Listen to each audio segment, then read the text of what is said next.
What is the process of manufacturing of concrete?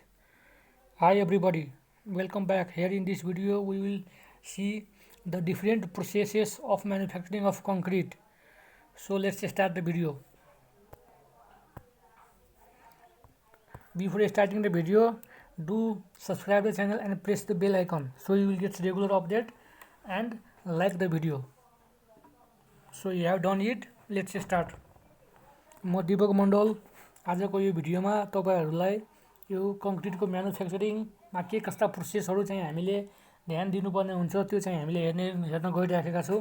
So यहाँ तपाई हेर्न सक्नुहुन्छ फिगरमा यो के छ त कङ्क्रिटको प्लेसिङ गरिराखेको छ।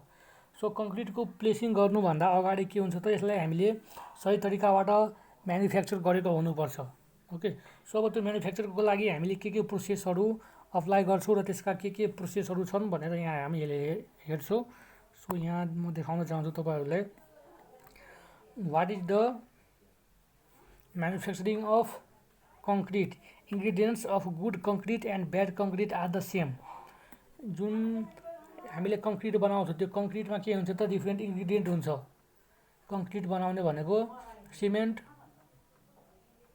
वाटर र एग्रिगेटबाट बनाउने हो।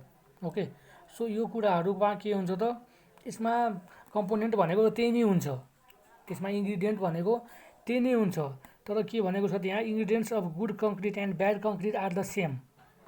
ओके, किनभने कङ्क्रिट बनाउनको लागि त हामीले अर्को कुरा त हाल्दैनौँ, त्यसमा हाल्ने भनेको त्यही पानी हो, एग्रिगेट हो र सिमेन्टिङ मेटेरियल हो।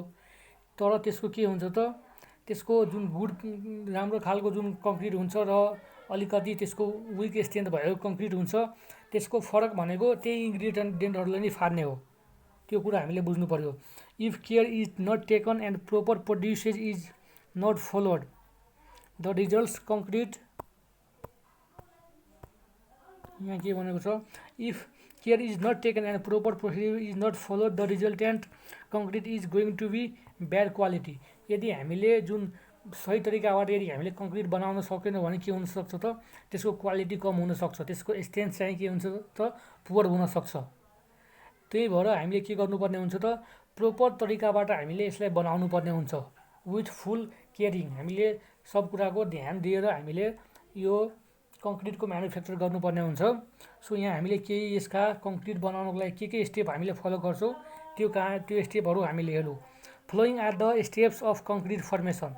First one is batching, second is mixing, third is transporting, fourth is placing, fifth is compacting, sixth is curing and last one is finishing.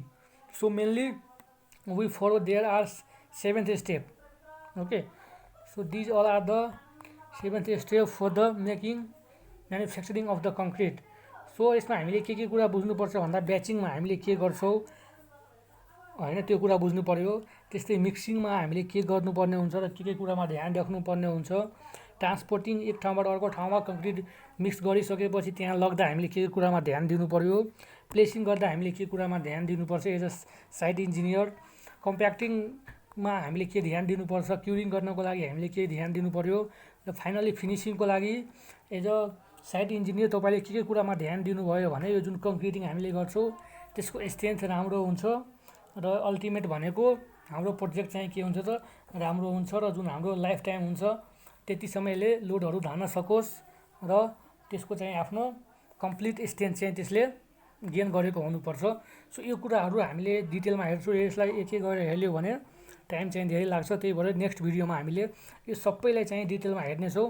त्यही भएर तपाईहरुले यो भिडियो चाहिँ स्किप नगर्नु होला। यसबाट जानु जति पनि भिडियोहरु छन् त्यो सबै भिडियोहरुलाई तपाईले राम्ररी हेर्नु भयो भने तपाईले कम्प्लिटली यो कङ्क्रिटबाट सोध्ने जति पनि लोकसेवाका क्वेशनहरु छन् तपाईले ह्यान्डल गर्न सक्नुहुन्छ। जस्तो सुकै क्वेशन घुमाएर आए पनि तपाईले एज अ कन्सेप्चुअल क्वेशन आओस् या थ्योरेटिकल आओस् वा डाटाबेस क्वेशन आओस् वा जेसुकै आओस् तपाईले सबै क्वेशन गर्न सक्ने हुनुपर्छ यो सबै भिडियो देखिसकेपछि।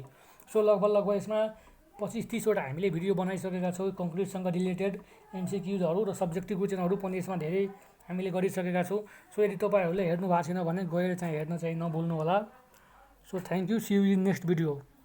एन्ड यदि तपाईहरुले च्यानललाई अहिलेसम्म पनि सब्स्क्राइब गर्नु भएको छैन भने च्यानललाई सब्स्क्राइब गर्नु होला र भिडियोलाई चाहिँ लाइक गर्न नभुल्नु होला।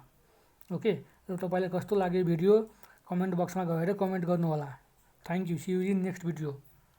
ओके, नेक्स्ट भिडियोहरू हाम्रो यो अन्य टपिकहरूमा हुनेछ एक एक गरेर, सो मिस चाहिँ नगर्नु होला। These all are the very important. Thank you.